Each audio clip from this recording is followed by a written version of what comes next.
guys. Welcome back to Recovery in Real Estate, and I am your host, Abe Slocum. And today we have on one of my friends and former clients, Angie Wright. She is from the Denham Springs area, good old LP. And her and her fiance closed on the house about a little over a year ago. So they've been homeowners for about a year. And we've been working through some scheduling conflicts, but we got her on, and next we're going to get on Zach on here too. So welcome to the show, Angie. Hey. How you doing? You I'm good? doing good, yeah. You good? A I'm little a bit nervous, but I'm okay. There you go. That's everybody. That's everybody. So have you had a chance to check out like any of the stuff online or with like recovery in real estate? No, sir. No, you don't have to call me sir. No. No. So yes, no. So yeah, the show is primarily the people on here are people that I've done business with, bought a house with. Some people in the future will be people that have worked that work in the real estate industry that are in recovery. And the whole point of me doing this in the show is to show people out there that are sitting in sober living right now, or maybe not even in sober living, still out there in active addiction, to show them that, anything is possible, right? You're a perfect example of that. Exactly. So, you guys have been homeowners about a year and some change, huh? Yes, sir. I mean, yeah. So how's that going? It's going pretty good, it's a test every day. I was able to help my dad move in and take care of him and Zach's daughter. So it's a big, I never thought I'd be able to do something like that. Yeah. Okay. So your dad's living with you and Zach's daughter? Yeah. That's awesome. Mm-hmm. That's awesome. But you get to provide, a safe space for them, Yep. and then you get to care for your dad. Oh, yeah. And I'm sure you probably put him through some. Yeah, I put him through some hard times, but it's a good feeling that I can be able to take care of him today. Yeah. That's the the whole process. One of the processes in recovery, right, is making amends, and then we have a living amends that we make. Yeah. And that sounds like it's a. You don't have to pay rent anymore. That's Yeah. the best thing. Yeah. That's ours today. Yep. Yeah, you guys were a one and done, man. Y'all got pre-approved, and then we looked at one house, Yep. and you're like, this is it, That's it. and this is it. So you guys are loving that. That's awesome. That's good. So Angie, how long have you been sober? I've been sober since I've been sober 4.5 years. December 27th of 2021 is my sobriety date. That's awesome. That's awesome. I can remember waking up one day and it was like Christmas, and I was just walking down the road and somebody was stopping me and they were like, "Where are you going?" I was like, "I don't know," And they're like, "Well, do you know today's Christmas?" And I was like, "Absolutely not." And then I got a hold of my dad and I met with my brother JoJo, and he was at the Christmas party, and he's like, "You're going to rehab tomorrow." I was like, "No, I'm not." He's like, "Oh, yeah." He's like, "You're going tomorrow."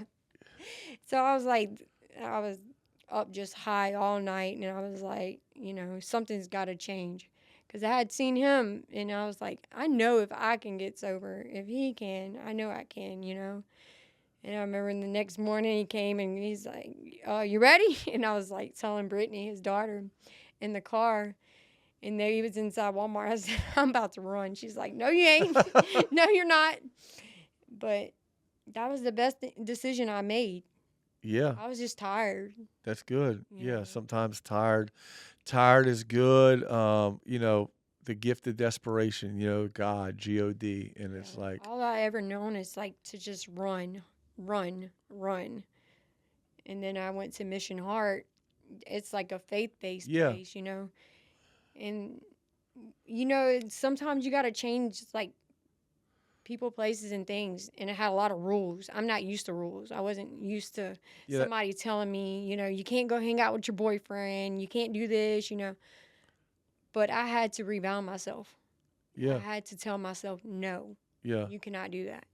Had to change your whole thought process. Yeah, like it it changed it changed a lot the way I thought about myself. Like I used to have to just think I always have to sell my body for something, just that's not the way to live, Yeah.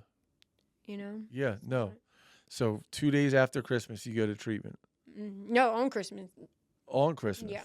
Well, that's an awesome Christmas present, huh? Yeah. Where did you go to treatment? I went to in Ethel in Okay. Woodlake, yeah. Yeah. And then afterwards, you went to Mission Heart. Mhm. So, and that was back in 2021. Yeah. I lived there for 3 years. That's wow. That's awesome. Yeah, I lived Yeah. there. No, I think about 2.5 years it had been. I lived there for a good minute. I was a house mom there. Yeah. So yeah, actually one of my good friends, Amy, she's passed away since, and she was a house mom there, and back in like 18 and 19, and she was one of the first people in. She actually picked me up from EBR, um, parish prison, and I've been locked up for about 6 months, and she took me to my first sober living house, and we had met back in 2016 when I was at O'Brien House, and she was at Alliance House, Mhm. and we kind of kept in touch over the years, and she ended up getting sober, and she would always reach out and be like, hey, when you're ready, we waiting for you. And when I was locked up, she had reached out to my mom and was like, it was like a God thing. My mom was like, hey, Amy. But yeah, she went through Mission Heart, and she was at Mission Heart for probably 2 years, 3 years. So I can remember Zach in jail, and he was like, "Are you sober?" I was like, "Yeah, I'm sober." And he's like, "No, this can't be real." So when he came home from jail, um, you know, Zach's your fiance. yeah, he's my Yeah. fiance. Uh, he went through a lot, like a rough time at first, and I was like, I had to step back for a second. I was like, this is not this is not the way I want to live. Then, you know, he went to rehab, and he went to a sober living, and he said first time he ever told me I was an inspiration on him. Oh, that's awesome. Yeah, it was great. So you went to treatment, and he was locked up, Mhm. and then you got out of treatment. You go to Mission Heart, and then he gets out of jail sometime after that, Yeah. and then I was living there like 8 months while he was in jail. okay. Yeah. It was a good thing. So and then he got out of jail and kind of had to learn on his own a little Yeah, bit. he was like, I'd go visit him, and I'd be like, "Are you high?" He's like, "No." It's like, "Yeah, you are," Yeah, but I can tell. I'm And not putting money on your books no more. yeah, but it was. I can just remember my mom. Right before my mom died, she had like went to I had went to a mental hospital, and she had passed away. I just wish that I could have done this when she was alive. Yeah, You yeah. know, because I had a baby that passed away, and that's when all my drugs like started. Oh, okay. So before you got sober, you had a baby. When I was 17, my baby Okay. passed away, and then my kids had got taken, and it was just on from there. I was like, didn't know who I was for a long time. How old was your baby? She was 5 months old. She Wow. passed away of SIDS. Wow. Yeah, one of my good friends lost a baby through SIDS. So yeah, and same situation. Lost a baby through SIDS, and then kind of was messing around with some things, and when that happened, he kind of went down. I just remember just being in a very dark place. Like it was not a good thing. I couldn't I couldn't imagine anytime you know all our kids are young, under 6, and Mm. yep. I know people personally that have lost children recently, and I can't even, like, I don't even want to think about that pain. Yeah, I just, I didn't reach out to my children for a long time because I know I wasn't a good thing for them. Yeah, But I do try, and try and I don't know how to explain it, but I could have done better, Yeah. you know. Well, I mean, sometimes life happens and things happen, and like they say, nothing happens in God's world by mistake, and eventually, God will put everything, back together Yeah. the way it's supposed to go, right? We can't play God.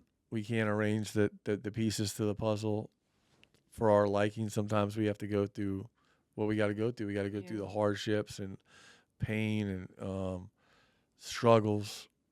And if it's meant to be, I know it's cliche to say, Yeah. you know what I'm saying? But if it's meant to be, it'll happen. So you are 17, you lose a baby, and then And you're, then I met Todd, and like we started drinking and drugging together, and the kids got taken, and it was just a horrible thing. yeah, I don't think in my head, I guess I was scared when my kids at first because of the situation that I was put through. uh-huh, But neither one of us was in a good head at the time, yeah, and that so, was the best decision for them. yeah. So DCFS came in. Yeah, and I had a friend, and she has custody of him today. Well, that's good. Well, I mean, they're safe. You're in a better place, and then hopefully, God can mend that relationship and bring it back in. Yeah. So, how old were you when you got sober? How old was I? How old were you when you got sober? Um. Well, I think I was like 32. 32. Yeah. Okay, so from like 17 to 32, Yeah. a nice run. I was. Yeah. It was. Not a It, nice run, yeah. If but you you knew know what I'm me, you saying. knew me. You Yeah, know. It's like. But It's just a beautiful thing. Like I don't even like. I'm a hard worker today. Like yeah. sometimes they have to tell me just take a break. Take a break. Like take a No, break. no. I always say, man, people in recovery and like, uh, we're just different. Yeah. Like our mindset is different. How we work is different. How we carry ourselves is different. And like when it comes to work, man, like most of the time we out there, out working the normal people, Yeah. and we're not any under the influence of anything. It's So crazy. and it's so cool to be able to sit down and get to know you a little more and get to know your story a little more, Yeah. and then hopefully somebody out there is listening, and it's inspiring. So what was like really like the turning point? Like you said, it's Christmas, you're walking down the street, you don't know it's Christmas, and you're tired, and Well, I knew I was like getting sick with like COVID and stuff, and I always like ever since my mom died, like we lived in that same trailer forever, and I kept wanting to just go back to that trailer, and that trailer wasn't there anymore, and it's like no more home, nowhere. It's like my dad was living with my sister. It was just it was a draining feeling. I've never felt like that before. It was just a sick feeling. I don't know. yeah, you were tired. I was real tired. Any incarcerations? Any you Yeah, oh been yeah. locked up? I had just got out of jail when I got sober. Like me and Zach had went to jail one day, and it was bad. Like I've done time. Yeah. What's the longest time? Like 3 years. 3 years. Hmm. They shipped you. Yeah, they shipped me to Lula. Whew. Yeah. 3 years flat. Well, they gave me 3 years, and then I did like a year. Yeah. Yeah, I ain't got no jail time in me no more. No, no, no. Uh-uh. Yeah. Yeah. No. Definitely. I feel that. It's like No, I don't think I do either. it was. It was always like I thought I was always this person like that. When I was in my addiction, like I used to just have all kind of schemes in my head. Like Yeah. you can't do stuff like that. You know. I just think it was the world. I can go make it up and it's gonna happen. Yeah. you know? Yeah. Well, yeah. Well, I mean, a lot of times we live Yeah. in some type of delusion, Yeah, exactly. like we really believe the lies that we're telling ourselves, or it's like I always find it funny, like when we get sober, and then it's like you go back and you're making some amends with people or something, and you're like, "Hey, I was lying this time to Yeah. y'all," and they're I like, used to lie a lot. It's and they're like, "Yeah, we know, yeah," like, yeah. but in our mind at the time, we really believe that, we really believe that they believe us, Yeah. you know. It was just sick. It was a sick thing. So tell me what, so you go to treatment, you go to sober living. Was there like a moment for you of like clarity after you had been sober, during in treatment or in sober living? Was there a time that all of a sudden you were just like, you know, this life is a lot better than the life I was living, and like, Yeah.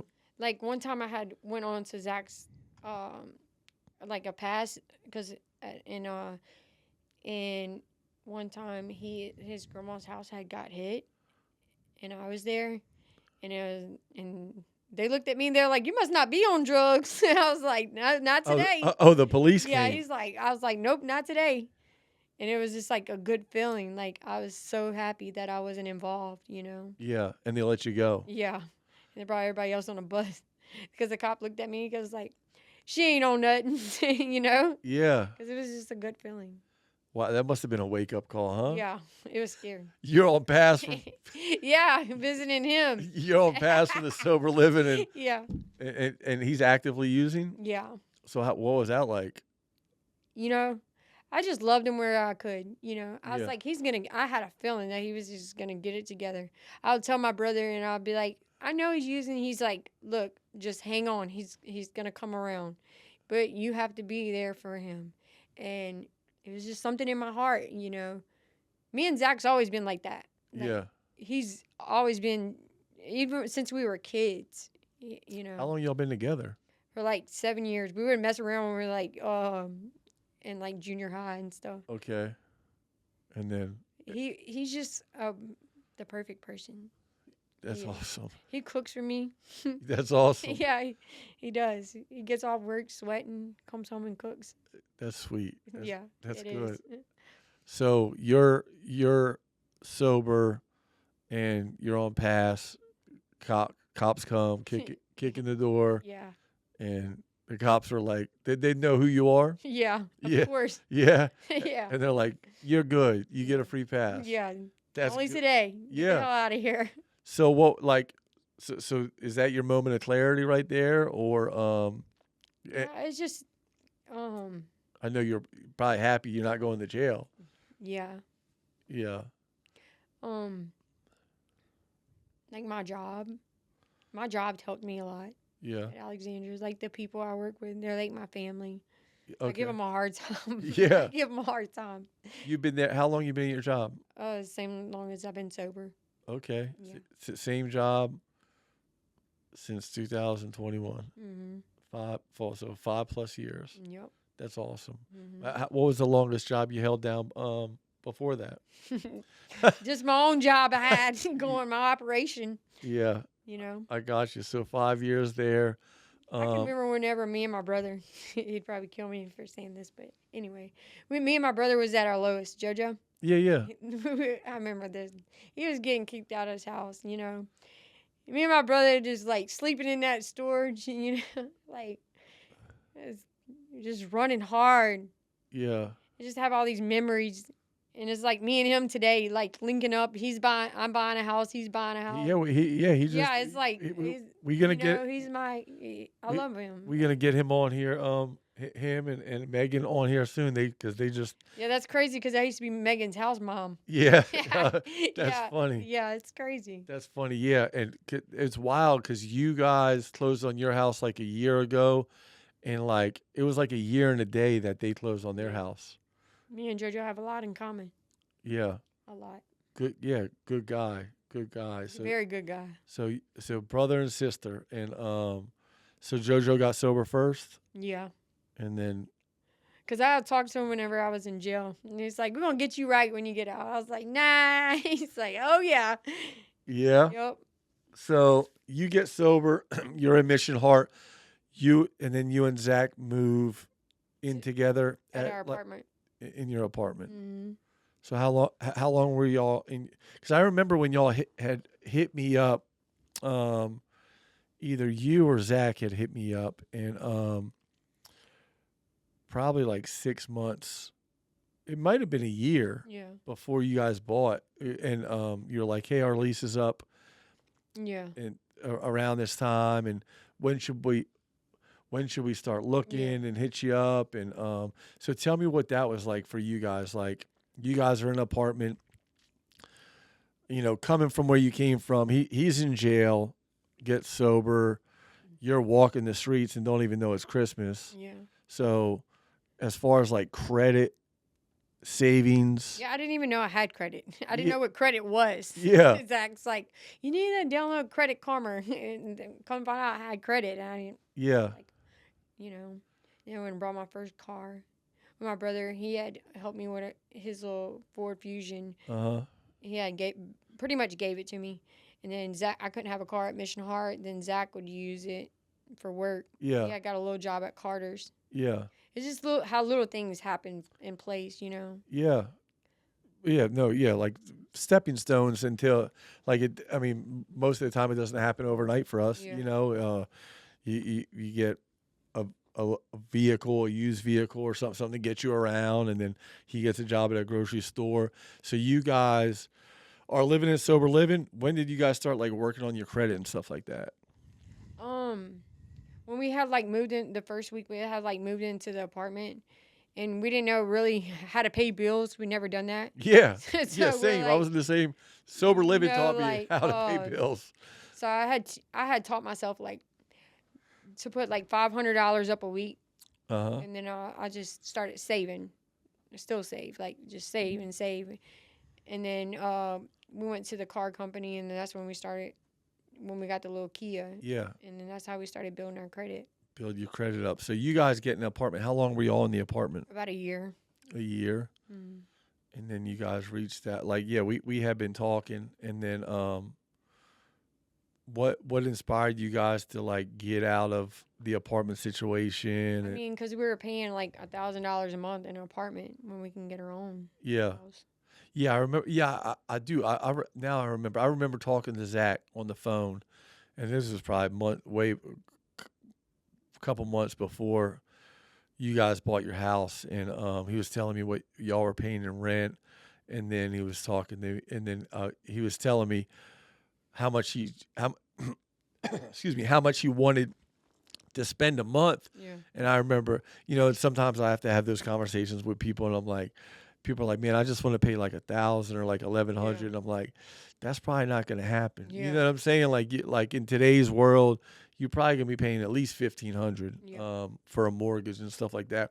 But the cool thing is with that is, you pay your mortgage and all that, and it if and when you do sell your house, you get all that money back. Yeah. And then hopefully plus some.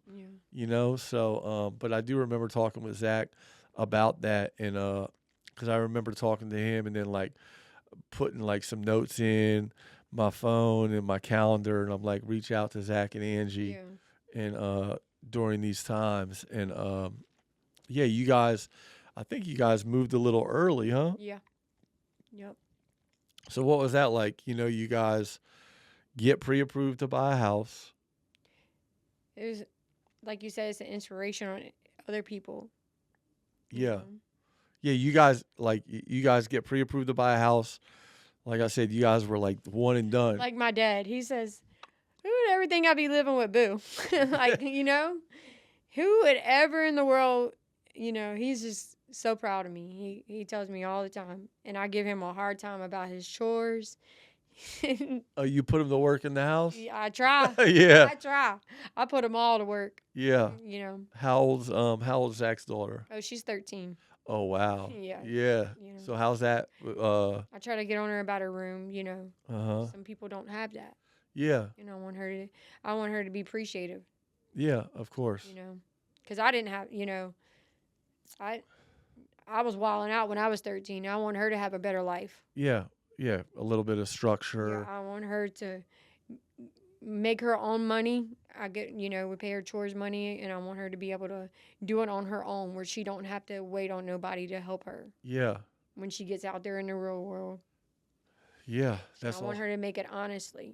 Yeah, that's awesome. So you guys been homeowners about a year, and I know Zach works. He's been at the same job for a while. Yeah. I hope to get him on here, and when we can get through some scheduling to hear his story Yeah. and what it was like. So Angie, if somebody was listening right now that's out there, teetering with wanting to maybe get sober or need some inspiration, what would your words of inspiration be? um, don't be afraid. Just don't be afraid, because you can do it. That's all I want to say. Good deal. You can do it. Anybody can do it. If I can do it, anybody can do it. Yeah, You here know. yeah. Here we have that's what a testimony, what a story. You walking down the street, you don't even know it's Christmas and Yep. tired and hopeless and And here I am today. that's right. Yep. Homeowner, been at your job 5 years, you drove a vehicle here, Mhm. you got your dad, you taking care of your Yeah. dad, Zach has his daughter Mhm. there with you. What a blessing. What a blessing. Well, Angie, I appreciate you coming on and taking the time out your day. Thank And you. thank you. Thank you.